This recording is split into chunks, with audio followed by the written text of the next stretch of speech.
para pati yung mga bata ma-feel nila ngayong papasok na parating na Pasko, mga kababayan.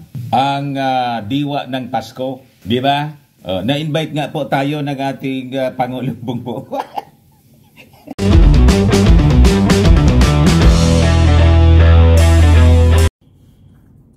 Paano anya yan, Mr. Maravillas? Nabasa mo yung balita anya ngayon? Yung survey ng Social Weather Station na ang sabi, 41% ng mga Filipino ang nagsabi na yung quality ng kanilang buhay hindi man nabago.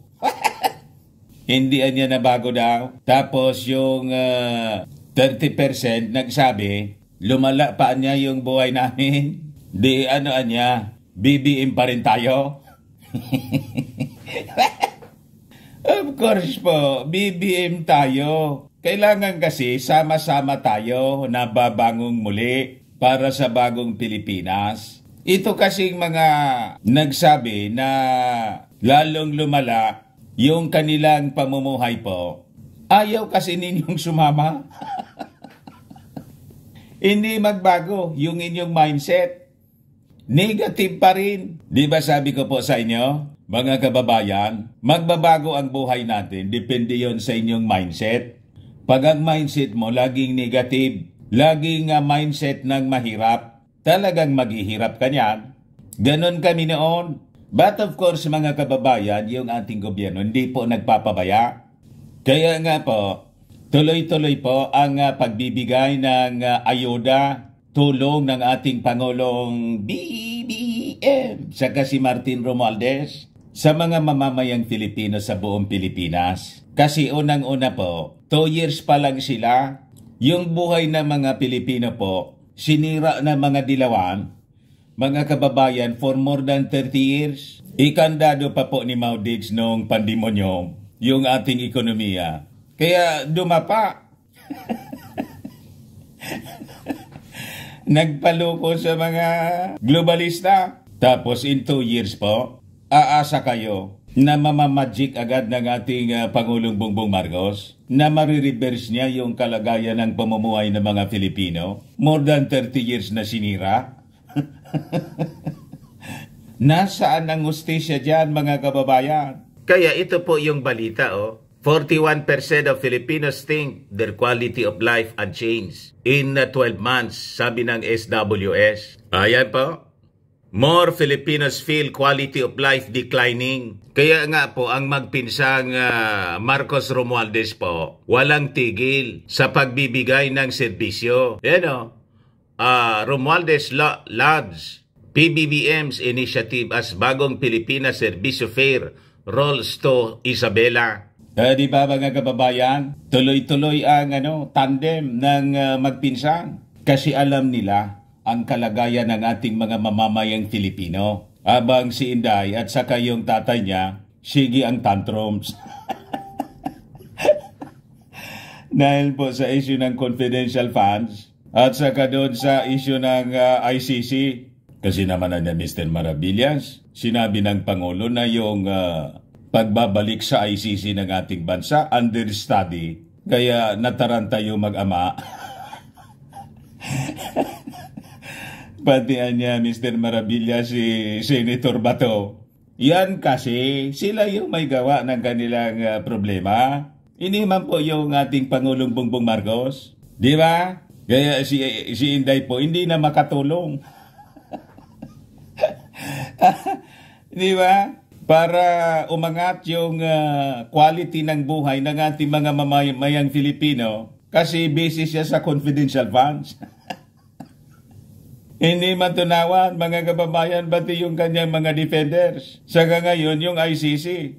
But before ko, mga kababayan, na ibigay sa inyo ang full story, click subscribe muna dito sa ating YouTube channel and hit the notification bell para lagi kayong updated sa mga kaganapan dito sa ating bansa. Like and share na rin po ninyo ng ating video. At huwag na rin po ninyo na skip yung ating mga commercial ads para tuloy-tuloy lang ang pag-unlad ng Bagong Pilipinas. By the way, sa mga naghahanap po pala ng clean and spacious fitness gym, bumisita lang po kayo sa aming Colossal Fitness Gym. We also offer Grab car, car rental po with our brand new 2023 model ng Toyota Innova. We also accept booking for those who are planning to travel via PAL and Cebu Pacific and other airlines, domestic and international, and bills payment po for Meralco bills, PLDT, etc. Ang Colossal Fitness Gym is located at 3rd floor Security Bank Building, Landco Business Park, Legazpi City, Albay. For your inquiries, look for Gilon Maravillas. Contact number 0966-802-0949.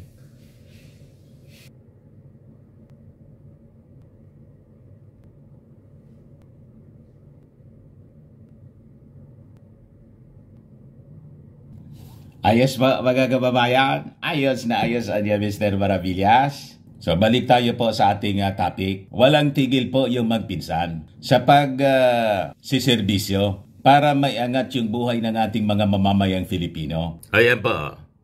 Pati yung first couple, siyempre, mga kababayan.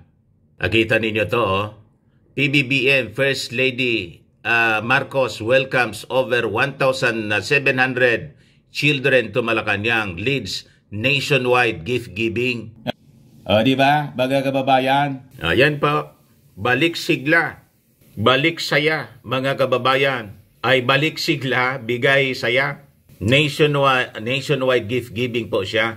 Para pati yung mga bata, ma-feel nila ngayong papasok na parating na Pasko, mga kababayan. Ang diwa ng Pasko, di ba? Na-invite nga po tayo ng ating Pangulong Bongbong. Baka magduda po kayo.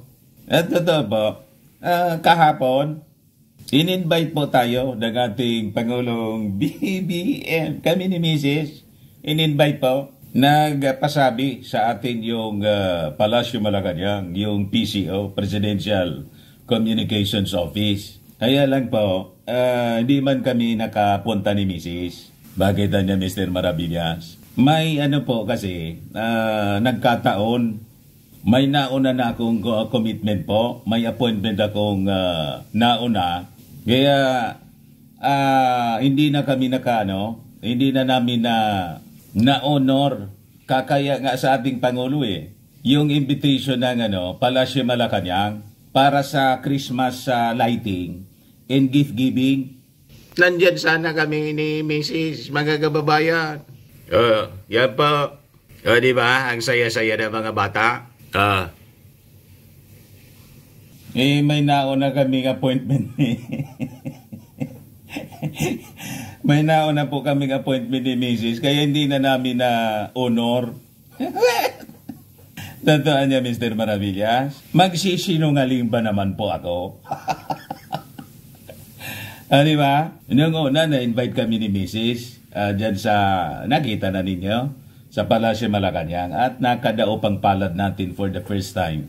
Nakamayan natin for the first time yung ating Pangulo. Kasi during the campaign po, kinakamayan ko sana yung ating Pangulo dito sa amin, sa Bicol. Nabalya pa ako. Tumalsik ako. Malayo. Hindi ko na nakamayan yung ating Pangulo. Afterwards, mga kababayan, last year ba yun? Mga several months ago pa lang yata, na-invite kami ni Mrs. sa sa Bahay Pag-asa sa loob ng Malacanang. Ayun, so nakamayan natin nakamayan namin ni Mrs. yung ating Pangulo at nakapagpa-picture-picture.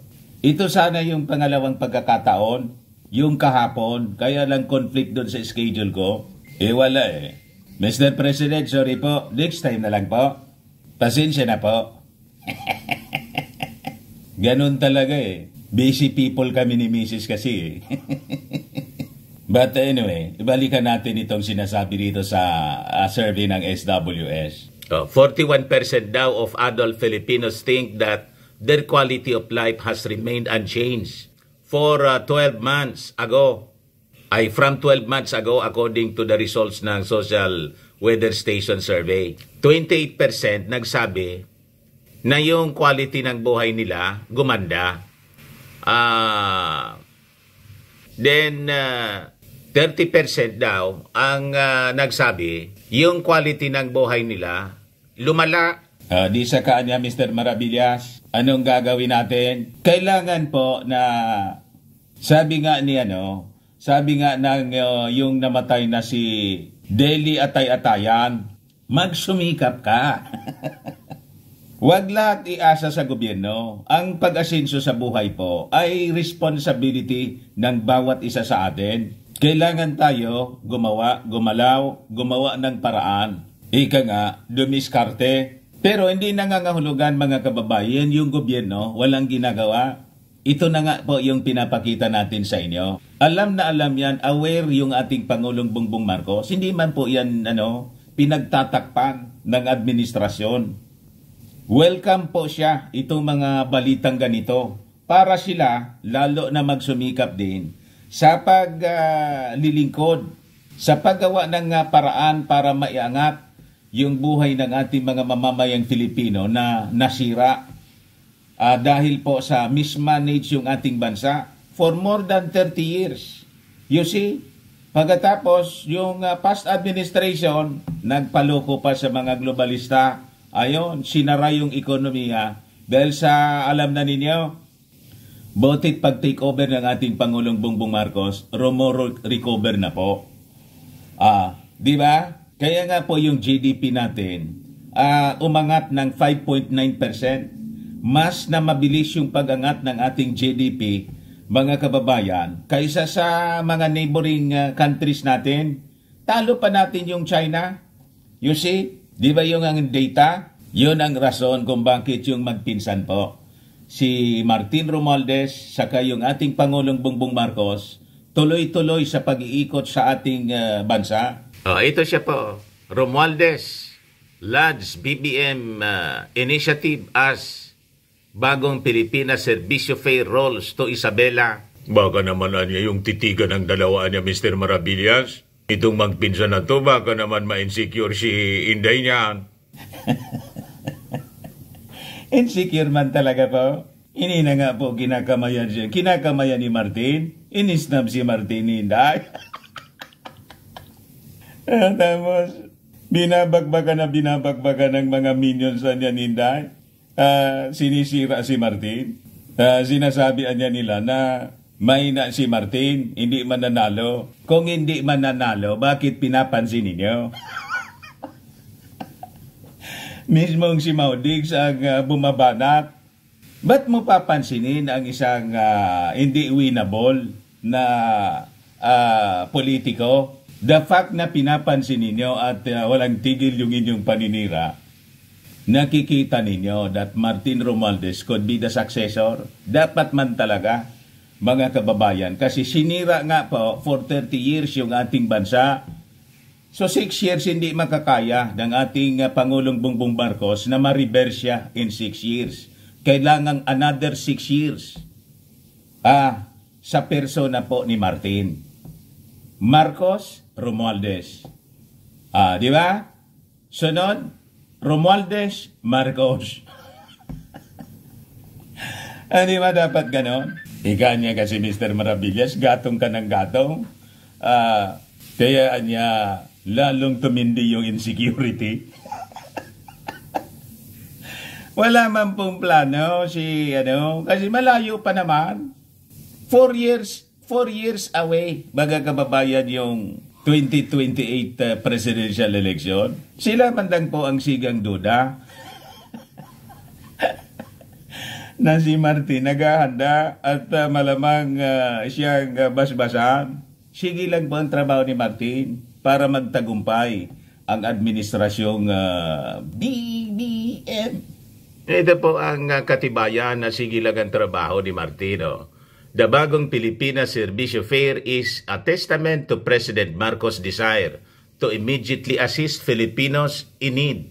Thus said House Speaker Martin Romualdez, who represented Marcos in the launching of BPSF in Isabela on Saturday, November 25. Kita mo na niya, Mr. Maravillas, imbis na yung Vice President yung paniwalaan ng ating Pangulong Bongbong Marcos sa mga ganitong bagay, Si Martin talaga. Si Martin is Speaker of the House.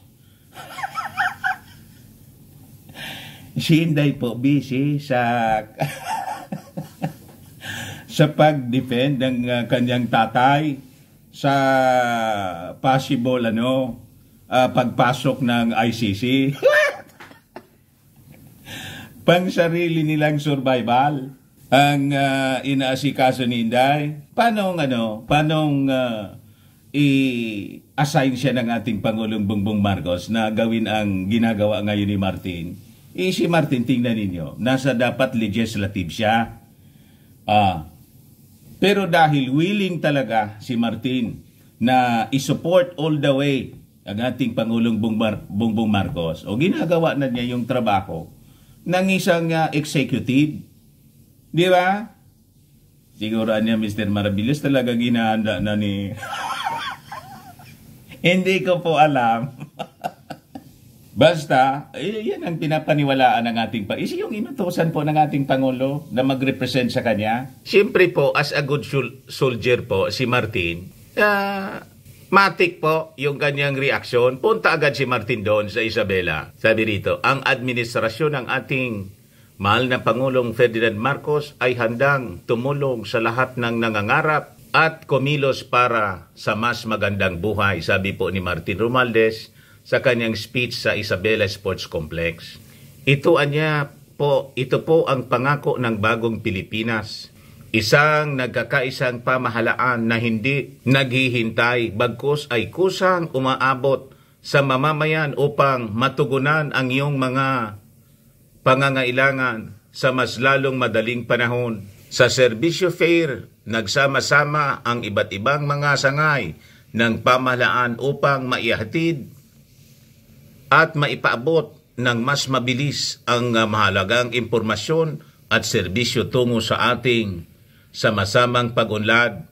Di ba, napakaganda yung mga pananalita ni Martin Romualdez. Wala kang maririnig na pagmumura at sama ng loob sa pang-aapi sa kanya ng mag-ama.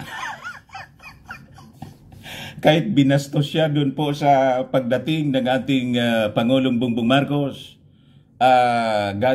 pagdating nila ng Pangulong Bongbong Marcos galing sa APEC Summit, inisnab siya, kinakamayan niya for reconciliation, gesture of reconciliation kung may mga samaan ng loob. Inisnab ni Inday. You see, iyan po ang tamang leader.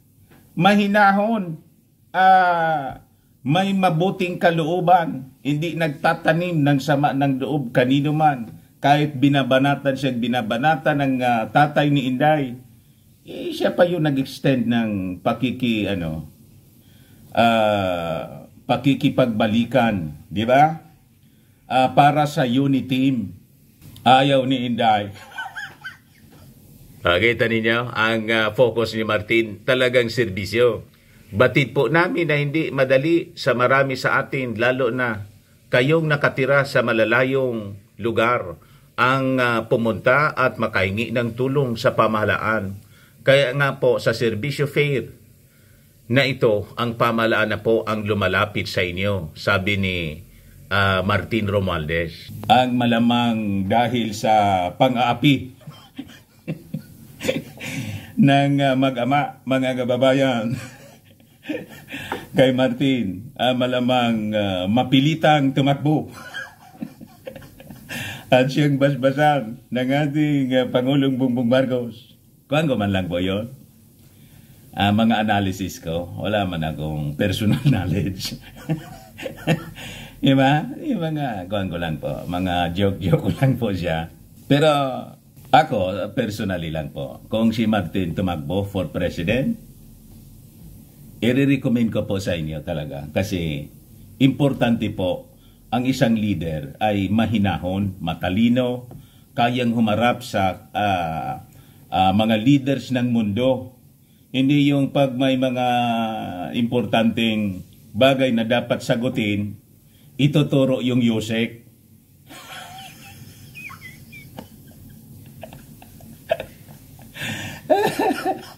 Yun ang sasagot po yung Yossi kasi wala siya hindi kaya. Sino niya yun? Huwag ko nang sabihin po sa inyo. May nakita ko na sa balita, tinatanong siya, ikaw niya yung sumagot. Tinuturo yung Yossi, ikaw na niya. Gusto ninyo ng leader na ganon? Palaasa. Umaasa lang sa kanyang mga assistant. Hindi kayang umarap ng siya.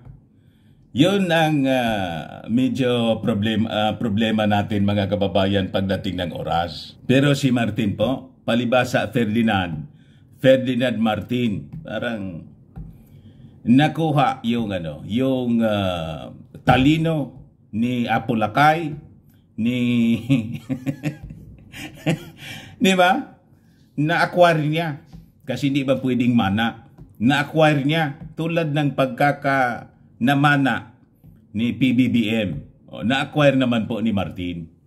Yung ganong level ng intelligence, mga kababayan. Palibasaan niya Mr. Maravillas kasi Harvard. Graduate niyang Harvard. Harvard ba si Martin? Hindi ko alam na graduate sa Harvard si Martin. Ay parang nga, di ba nabalita noon kaya nag-donate si Martin doon sa alma mater niya na Harvard at na-kontrobersya pa. Ngayon hindi niya ina-announce, kinalkal ng mga kalaban. What? Kaya po refined yung pag-uugali. Hindi ugaling kalye. Unang-una yung pamilya po, yung breeding. Maganda yung breeding ni Martin. Kaya talaga si Martin po, statesman siya. Hindi siya pumapatol sa mga masasama yung nilalabas ng bibig. Hindi niya pinapatulan kasi nakakababang puri. Di ba? Ayan man lang po mga kababayan, baka may mag-amok. Di ba? Dahil po sa insecurity, wala na naman po, mag-tantrums. Ako po si Dante Maravillas, bye-bye po mga kababayan.